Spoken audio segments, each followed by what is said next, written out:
Boa noite aos irmãos, novamente.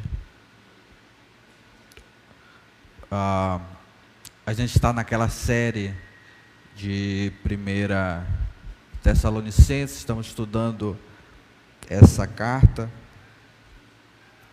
E hoje a gente vai entrar no capítulo 3. Para falar a verdade, hoje nós vamos expor todo o capítulo 3. Tá? Eu vou expor todo o capítulo 3. Hoje a gente finaliza o capítulo 3. Lembrando que nessa parte aqui a gente está dentro de uma seção da palavra de Deus, amém? Está dentro de uma seção da palavra de Deus, que vai do capítulo 2:17 a capítulo 3, verso 13, que fala justamente da preocupação e do desejo de Paulo em querer ver a igreja de Tessalônica, amém? E o tema dessa mensagem que a gente veio trabalhando ao longo dos nossos encontros é: há uma igreja em minha vida, né? A gente vê a importância que a igreja tinha para Paulo, como é que ele via a igreja na sua vida, e como é que, mediante essa história, porque na verdade, irmãos, para quem lembra, né, do que a gente já estudou aqui, essa história aqui, que a gente vê aqui, na verdade não é, Paulo ele não está ensinando uma doutrina diretamente. Aqui nós temos uma narrativa, ele está contando uma história, um fato, amém? Mas só que Paulo ele também ensina por meio da sua vida, por meio das histórias que o texto conta, amém? Então, a gente vai ver como isso que Paulo ele narra aqui, esses fatos aqui, como isso pode se relacionar com a nossa vida como igreja, amém? Então, caso os irmãos tenham alguma dúvida no final da palavra, ou pode anotar, pode perguntar, pode ficar à vontade, tá bom? Não precisa se vergonhar não, tá? Então, capítulo 3 de 1 Tessalonicenses, a gente vai ler os 13 versículos aqui, amém? Então, Paulo diz o seguinte: por isso, não podendo mais suportar a preocupação em relação a vós, achamos melhor ficar sozinhos em Atenas, e enviamos Timóteo, nosso irmão e ministro de Deus no Evangelho de Cristo, para vos fortalecer e vos dar ânimo na fé, para que ninguém fraqueje diante dessas tribulações, porque bem sabeis que fomos destinados para isso. Pois quando ainda estávamos convosco, já vos dizíamos que haveríamos de sofrer tribulações, como de fato aconteceu, como bem sabeis. Por essa razão, também não podendo esperar mais, procurei saber da vossa fé, pois tinha medo de que o tentador vos desencaminhasse e o nosso trabalho fosse inútil. Aí o verso 6. Mas Timóteo acaba de regressar do vosso meio, trazendo boas notícias da vossa fé e do vosso amor, dizendo que sempre tendes afetuosa lembrança de nós e que desejai muito nos ver, assim como nós também a vós. Por isso, irmãos, vossa fé nos conforta em toda necessidade e tribulação, porque se estáis firmados no Senhor, nós agora vivemos. Pois quanta gratidão podemos expressar a Deus por vós diante da grande satisfação com que nos alegramos por vossa causa diante do nosso Deus, rogando continuamente noite e dia, para que possamos ver o vosso rosto e suprir o que falta da vossa fé, que o próprio Deus, nosso Pai, e Jesus, nosso Senhor, preparem o nosso caminho até vós. Verso 12, e o Senhor vos faça crescer e transbordar em amor uns para com os outros, e com todos os santos, como também nós transbordamos em relação a vós. E o verso 13, para fortalecer o vosso coração, tornando-vos irrepreensíveis em santidade, diante de nosso Deus e Pai, na vinda de nosso Senhor Jesus Cristo com os seus santos. Amém? Até que a leitura da palavra de Deus, vamos orar novamente. Querido Deus, novamente estamos orando aqui a Ti, em nome de Jesus, pedindo graça, para que a gente possa aprender a estudar a Tua palavra. Dá-nos um coração reverente para com ela, e que a gente receba como de fato ela é palavra de Deus. Em nome de Jesus, amém. Amém, irmãos? Bom, como a gente já vinha estudando sobre a introdução da carta, no contexto da carta, Paulo ele havia deixado Tessalônica antes do desejado. Ele deixou muito rápido. Então, ele tinha um grande desejo de estar com os irmãos novamente. Ele tentou várias vezes, e conforme o contexto vai nos indicar, ele não conseguiu, exatamente porque Satanás tinha impedido ele. Isso está no capítulo 2, verso 18. Mas a razão de Paulo querer voltar a eles é que Paulo ele se via diante de Cristo no dia do juízo de nosso Senhor, quando ele fosse prestar contas. Obrigado. Quando ele fosse prestar contas acerca da igreja dos Tessalonicenses. A gente estudou sobre isso na aula passada. Então aquela igreja seria a prova do seu chamado missionário, de que ele foi chamado realmente para ser apóstolo, e seria a prova também da sua fidelidade ao seu chamado. Amém? O capítulo 2 vai dizer que aquela igreja lá, isso está do versículo 17 a 20, em especial o versículo 19 e 20, diz que aquela igreja lá seria a coroa de glória de Paulo, mostrando, como simbolizando que o seu trabalho missionário teve um sucesso, ele se saiu bem naquilo que o Senhor ordenou que ele fizesse. Então, irmãos, como a gente viu que ele não pôde ir visitar os irmãos, o que é que Paulo faz? Ele envia Timóteo, exatamente para saber como é que os irmãos estavam, que é exatamente disso que a gente vai tratar aqui do capítulo 3.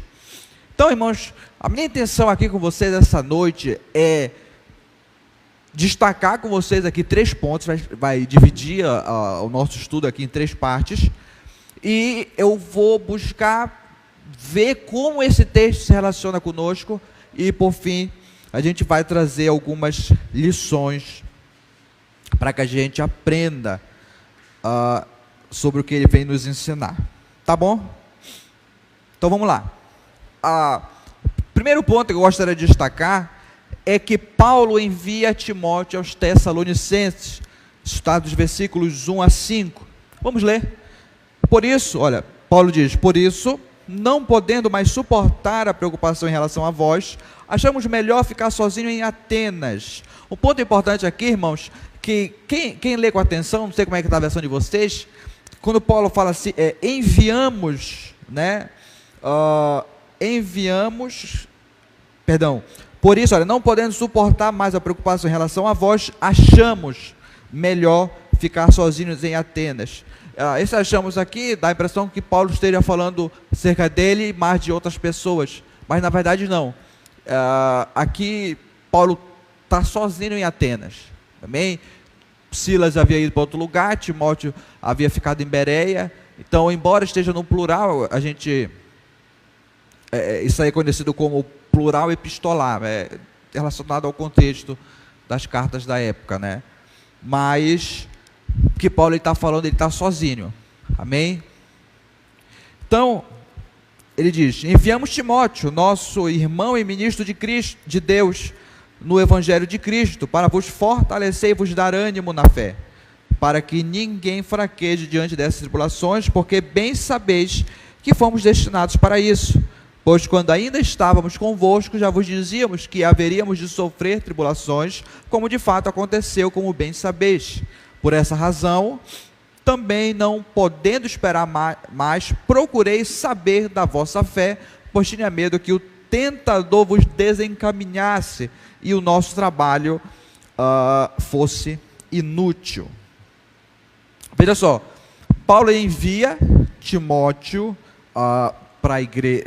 para visitar a igreja de Tessalônica, porque Paulo não aguentava mais ficar sem notícias dele. Amém? O próprio apóstolo Paulo escreve no verso 1, ele diz, olha, não podendo suportar a preocupação em relação a vós, achamos melhor ficar sozinhos em Atenas. Para quem lembra, né, a gente tratou isso na introdução, Paulo ele havia pregado em Tessalônica, onde ele foi basicamente expulso pelos judeus, amém? Então, de Tessalônica ele parte para a cidade de Bereia, juntamente com Silas e Timóteo, que eram companheiros de missão dele, e de Bereia, Paulo ele parte para Atenas, amém? Paulo parte para Atenas, enquanto Silas e Timóteo ficam na cidade de Bereia. Paulo ordena que os dois fossem visitá-los, fosse com eles a cidade de Atenas, mas só que Silas ele acaba partindo para outro lugar, se não me engano foi Filipos, e Timóteo em Atenas, na qual depois ele é enviado para a cidade de Tessalônica. Agora preste bem atenção, que o amor de Paulo pela igreja de Tessalônica, irmãos, era um amor tão grande, amém? Tão grande, que ele prefere ficar sozinho em Atenas, que para quem leu o livro de Atos 17, fala que era uma cidade que incomodava Paulo, por causa da sua idolatria. Além do mais, Timóteo, que é chamado pelo próprio Paulo como seu filho na fé, aquela pessoa que o próprio Paulo gerou espiritualmente, ele é chamado de seu filho na fé. Então Paulo tinha uma grande afeição por Timóteo, mas pelo bem-estar da igreja, ele prefere ficar sozinho numa cidade que o incomodava bastante por conta da sua idolatria. Então, irmãos, de Atenas, o verso 2 diz, que Paulo ele diz, no verso 2, enviamos Timóteo. Timóteo foi como seu representante, amém? Uma vez que Paulo ele não poderia ir. E ele, Timóteo, né, segundo Paulo, olha o verso 2 aqui, era o nosso irmão e ministro de Deus no Evangelho de Cristo. Bem, então Paulo não estava enviando qualquer um. Bem, Paulo estava enviando alguém que era comprometido com a causa de Cristo, com o Evangelho de Cristo. Era alguém que tinha um compromisso, amém? Ele estava comprometido com o serviço a Deus. Então, qual era a missão de Timóteo? Timóteo ele foi enviado lá para quê? Basicamente, ele foi enviado para fortalecer e animar a fé dos irmãos. Amém? Foi enviado para lá para fortalecer e animar a fé dos irmãos. É isso que diz no final do verso 2.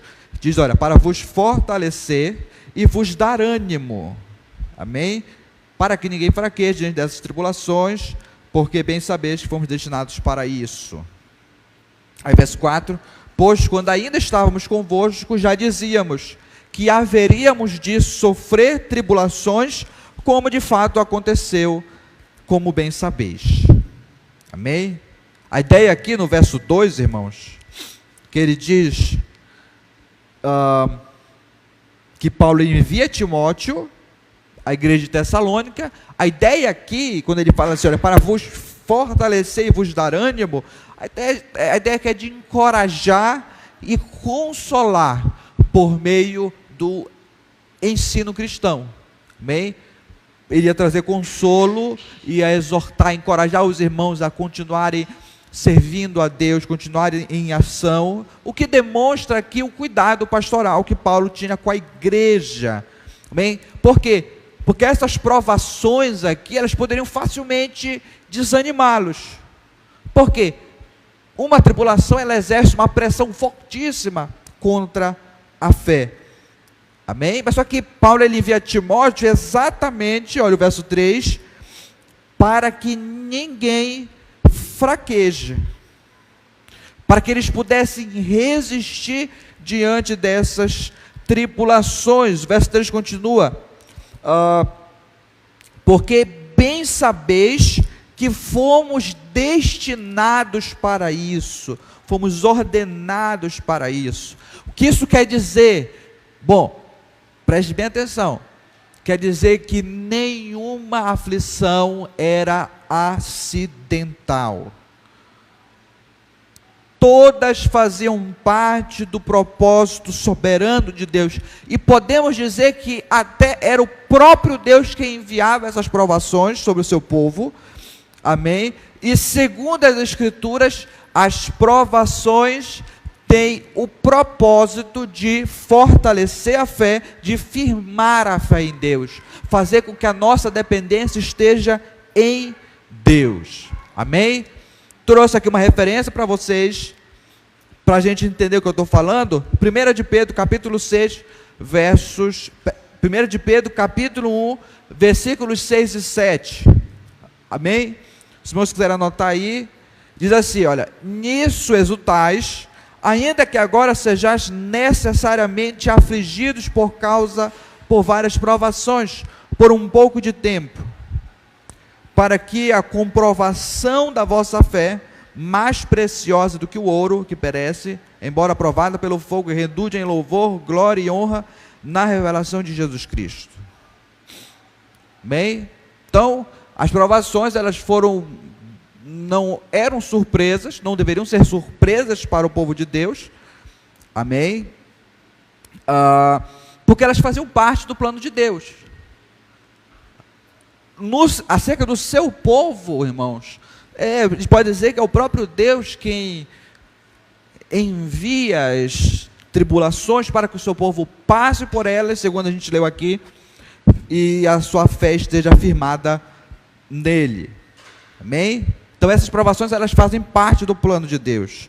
Pois, veja o verso 4, quando ainda estávamos convosco, já vos dizíamos que haveríamos de sofrer tribulações, como de fato aconteceu, como bem sabeis.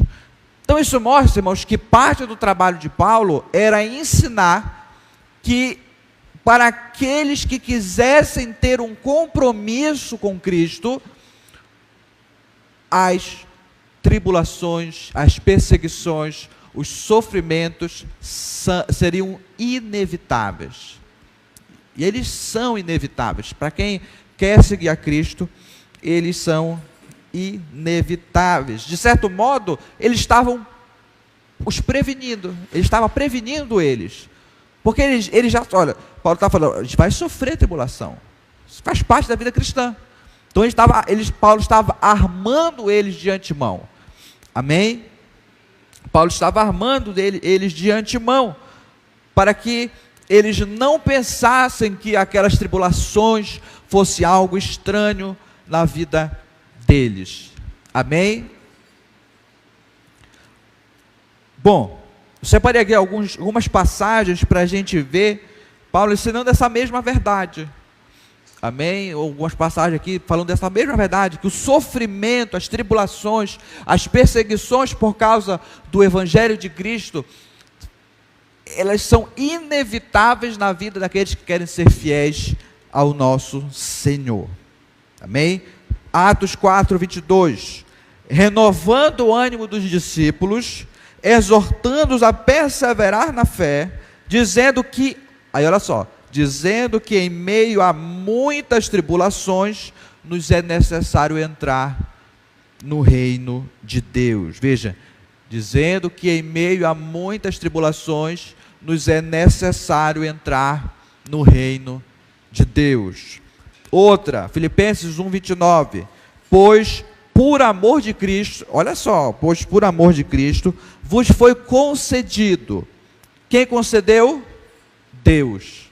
Vos foi concedido não somente crer nele, mas também sofrer por ele. Filipenses 1, 29. 2 Timóteo, capítulo 2, verso 13. Na verdade, todos os que querem viver uma vida piedosa em Cristo Jesus sofrerão perseguições.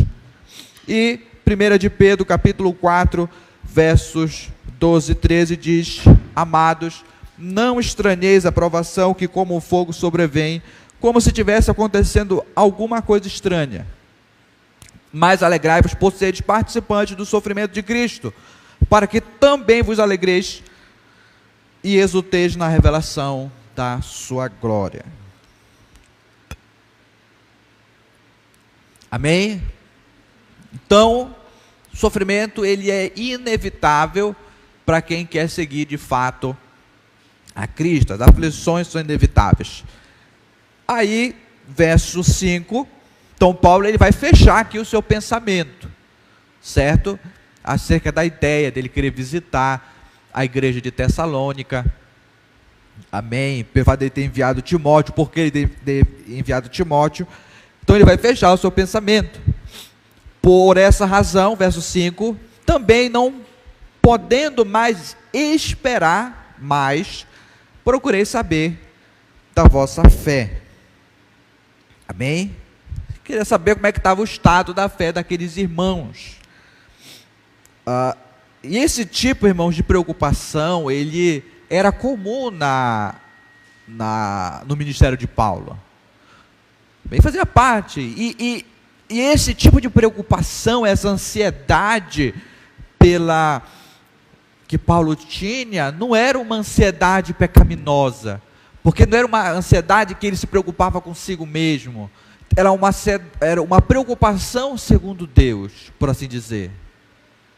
Amém? Porque ele estava preocupado com a igreja de Cristo. Ele não estava preocupado com saúde física, ele não estava preocupado com riquezas, ele não estava preocupado com uma vida fácil, mas a preocupação, isso serve para todos os pastores, a preocupação de Paulo era com o bem-estar, com o crescimento espiritual do povo de Deus. Amém? Veja, que ele queria saber qual era o estado daquela igreja, como aquela igreja estava. Amém? Verso 5, veja: pois tinha medo de que o tentador vos desencaminhasse e o nosso trabalho fosse inútil. Capítulo 2, verso 18, Satanás foi apresentado como um impedimento. Amém? Agora ele é apresentado como um tentador.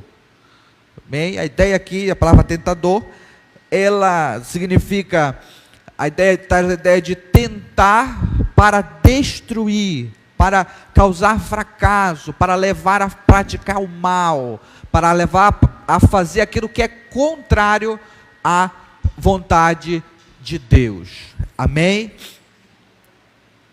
Então, Satanás ele poderia usar esse sofrimento, amém? Satanás poderia usar esse sofrimento para desviar os crentes de Tessalônica do caminho da fé. Então, caso isso acontecesse, o trabalho de Paulo ele seria inútil, ele seria sem sucesso, não seria frutífero. Mas olha só, agora vem o nosso segundo ponto. Timóteo traz boas notícias para Paulo. Amém? Está dos versículos 6 a 9.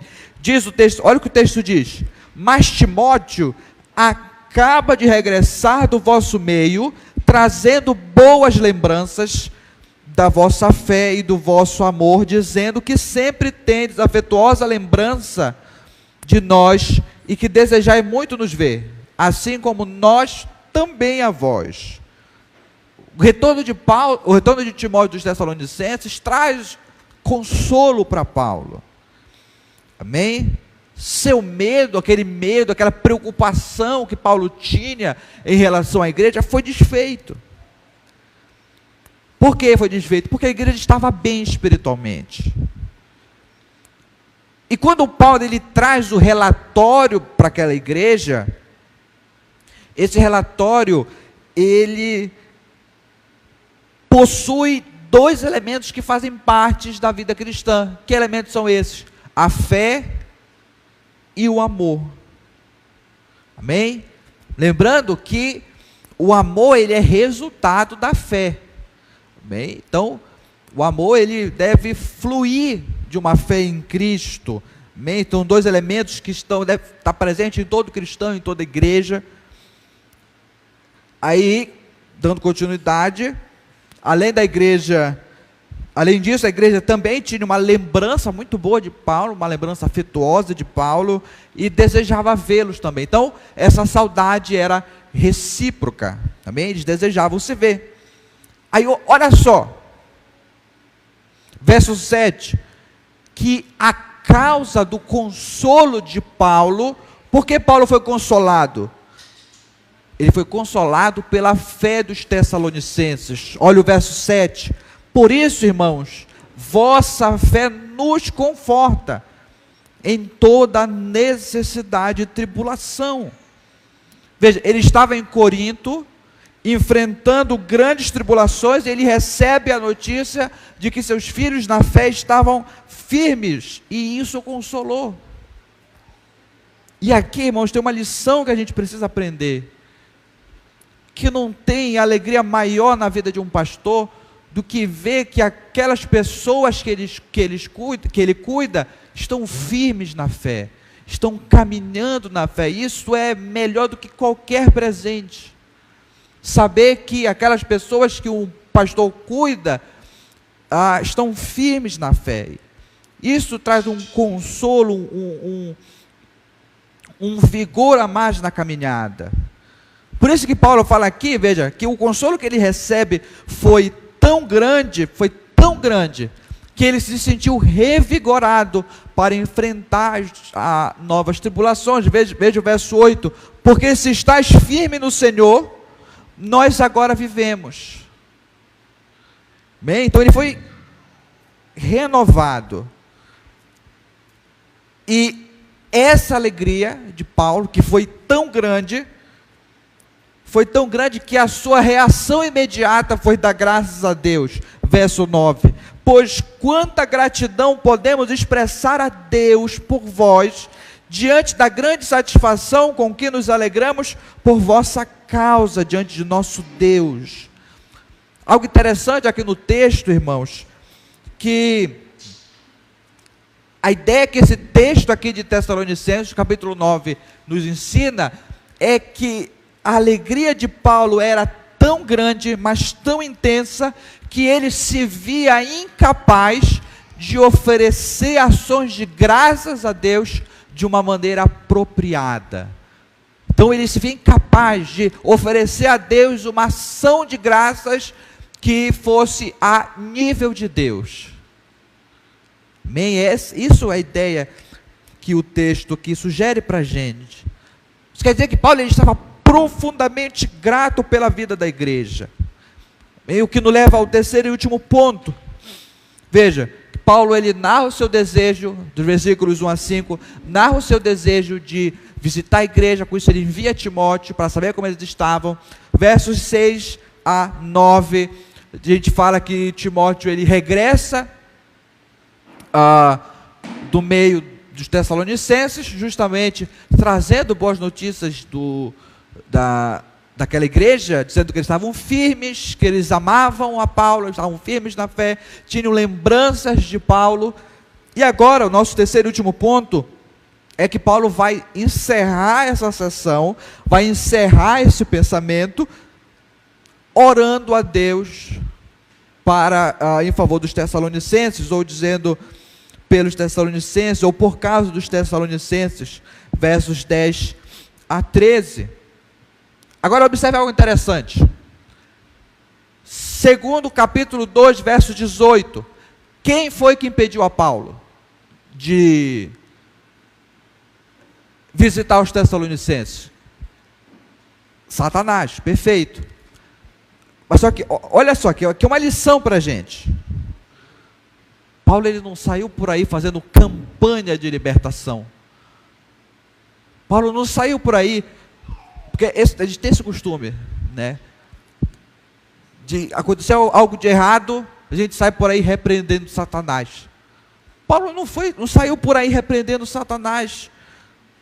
Ele foi diretamente orar a quem podia ajudá-lo. Ele foi orar a quem podia ajudá-lo, para que ele pudesse ver os Tessalonicenses de novo. Veja o verso 10. Rogando continuamente, noite e dia, para que possamos ver o vosso rosto e suprir o que falta da vossa fé. Ele não saiu aí repreendendo Satanás. Não, ele foi tratar diretamente com quem poderia ajudá-lo. E somente Deus poderia ajudá-lo. A expressão aqui, noite e dia, indica a frequência e a intenção que Paulo ele orava, para que ele pudesse visitar a igreja. Mas veja, Paulo ele não se contentou em enviar Timóteo. Embora surtiu o efeito que queria, mas não se contentou. Paulo queria vê-los pessoalmente. Por que Paulo queria vê-los pessoalmente? O texto ele diz no verso 10, olha, ele queria ver o rosto, para que possamos ver o vosso rosto e suprir o que falta a vossa fé.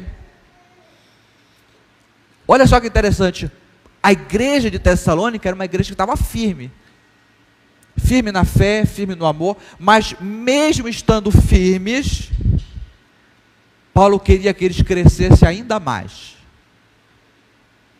Havia evidências, ou melhor dizendo, havia deficiências na fé deles, que ainda precisavam de correção. Essa ideia aqui, quando ele fala assim, suprir o que falta a vossa fé. Amém? Precisavam de reparos. Um exemplo, na própria carta, é que eles tinham uma compreensão equivocada acerca da volta de Cristo. Se Deus quiser, a gente vai estudar um pouco mais lá para frente, mas eles tinham uma compreensão errada acerca da volta de Cristo. Amém? Então Paulo ele vai concluir aqui na sua oração, fazendo 3 pedidos. Primeiro pedido é que Deus abrisse o caminho de volta aos Tessalonicenses. Veja o verso 11. Olha, que o próprio Deus, nosso Pai e Jesus nosso Senhor, preparem o nosso caminho até vós. Amém? Verso 11, irmãos, aqui, talvez tenha algo aqui que a gente não consegue muito perceber, que é o verbo aqui, preparem. Amém? O verbo prepare aqui, que em português ele estaria no plural, certo? Mas só que na língua grega, ele está no singular. Amém? Esse verbo aqui em grego está no singular, e Paulo ele vai aplicar a Deus Pai e ao Senhor Jesus Cristo. O que é que ele está mostrando aqui? É que Deus Pai e Jesus Cristo são um. Amém? Eles são postos como iguais. Jesus é Deus, a segunda pessoa da Trindade, e é esse Deus trino que Paulo ora para que ele abrisse o caminho de volta aos Tessalonicenses. Então esse foi o primeiro pedido, que Deus abrisse o caminho de volta aos Tessalonicenses. Segundo pedido é que Deus aumentasse o amor deles, verso 12. E o Senhor vos faça crescer e transbordar em amor uns para com os outros, e para com todos, como também nós transbordamos em relação a vós. Porque Paulo ora para que Deus aumentasse o amor deles, porque pelo fato da igreja estar passando por várias tribulações, aquelas tribulações poderiam fazer com que eles se tornassem egoístas, porque a tribulação, ela pode endurecer, ela poderia endurecer aquela igreja. Por isso Paulo ora para que Deus aumentasse o amor deles, uns para com os outros, e não somente uns para com os outros, mas também para os de fora, principalmente para com os seus inimigos. E aqui entra uma lição importante acerca do discipulado. Amém? Nós que estamos discipulando, amém, uns aos outros, uma lição importante aqui acerca do discipulado, que quando nós nos amamos, como igreja, quando nós nos amamos, nós estamos dando testemunho ao mundo de que nós somos discípulos de Cristo. Jesus fala, se vocês se amarem uns aos outros, veja, Cristo está falando que para a gente evidenciar que nós somos discípulos dele, nós devemos nos amar uns aos outros, a igreja deve se amar. Então, o amor, ele faz parte do discipulado. Pode dizer que até mesmo é a essência do discipulado. Amém? O segundo pedido é que Deus aumentasse o amor deles. E o terceiro pedido é que Deus os fortalecesse em santidade para a volta de Jesus. Verso 13. Para fortalecer o vosso coração, tornando-os irrepreensíveis em santidade, diante de nosso Deus e Pai, na vinda de nosso Senhor Jesus Cristo, com todos os seus santos.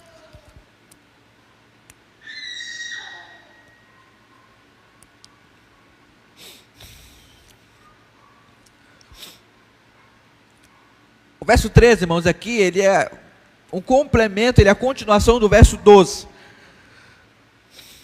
Olha só. Jesus, ele vai vir julgar o mundo com todos os seus santos, que a gente pode entender aqui como sendo seus anjos. Então, todos serão levados à presença de Deus. E Paulo aqui fala o seguinte, Paulo ele vai ter que preparar aquela igreja para prestação de contas. E o desejo de Paulo é que aquela igreja estivesse isenta de culpa e santos na presença de Deus. A minha versão aqui, ela traz aqui irrepreensíveis, isentos de culpa, ou seja, que nada pudesse acusar aquela igreja. Nada pudesse falar assim, nada pudesse apontar o dedo daquela igreja e falar assim, olha, vocês praticaram coisas erradas. Não, isentos de culpa, santos. A ideia de santos aqui, irmãos, é separados para servir a Deus. Amém? Esse era o desejo de Paulo, e era por isso que Paulo ora. E Paulo reconhece que isso só seria possível se eles amassem uns aos outros. Amém? Então, irmãos, a nossa exposição ela vai até aqui, mas como é que essas verdades se relacionam conosco? Como é que essas verdades se aplicam às nossas vidas como congregação? Então, para a gente relacionar essas coisas às nossas vidas, eu gostaria de finalizar destacando duas lições que a gente pode aprender com Paulo aqui. Amém? A primeira delas é a gente saber no que consiste o trabalho pastoral. No que consiste o trabalho pastoral? Veja, que esse texto aqui, irmãos, ele vai nos ensinar muitas coisas. Muitas coisas acerca do que consiste o trabalho pastoral. Além de mencionar que é um trabalho difícil. O trabalho pastoral, ele é um trabalho difícil, porque o pastor ele tem que saber como estão as ovelhas, ele tem que estar com elas, ele tem que cuidar delas, zelar pelo crescimento espiritual, agradecer a Deus pela vida delas e prepará-las para o encontro com Cristo. É um trabalho desgastante, que exige muito. Então, o que é que a igreja deve fazer? Orar pelos pastores, orar pelos seus pastores e não ter expectativas irreais deles, como se eles fossem homens que não pudessem ficar angustiados. A gente sabe que o grande índice de suicídio é com pastores. O grande índice de suicídio é com pastores. Então ore pela vida dos seus pastores, não tenham expectativas irreais, como se o pastor fosse um super-homem, como se os pastores não pudessem ficar tristes e angustiados. Amém? Muitas vezes um pastor ele tem que consolar alguém do rebanho, mas muitas vezes não tem ninguém que o possa consolar. Então o trabalho de um pastor ele é um trabalho difícil. Então talvez a melhor coisa que se possa fazer por um pastor é orar por sua vida. Amém? E a segunda e última lição é que o cuidado da igreja também pode ser feito pela igreja. Amém? O que isso quer dizer? Aqui é um ponto importante. Isso quer dizer que não somente o pastor deve zelar pela vida da igreja. Amém? Não somente o pastor deve zelar, os membros também podem. É o nosso trabalho, ou melhor dizendo, é o nosso dever também demonstrar preocupação uns pelos outros, especialmente em relação à vida espiritual. Amém? Porque geralmente a gente se preocupa com a vida, com a parte física, das necessidades, o que é bom, não estou falando que isso é ruim, mas só que geralmente é muito difícil a gente chegar e perguntar: meu irmão, como é que está a sua vida espiritual? Como é que está a caminhada na fé? É difícil a gente fazer isso. E é por essa razão, olha só, é por essa razão que a Bíblia vai nos ensinar da importância de nós congregarmos. Por quê? Porque é na congregação com os irmãos, na reunião, na comunhão com os irmãos, que nós nos encorajamos mutuamente. Hebreus capítulo 10, verso 25, Paulo fala, olha, não deixemos de congregar como é costume de alguns, pelo contrário, antes se encorajem uns aos outros, sabendo que aquele grande dia se aproxima.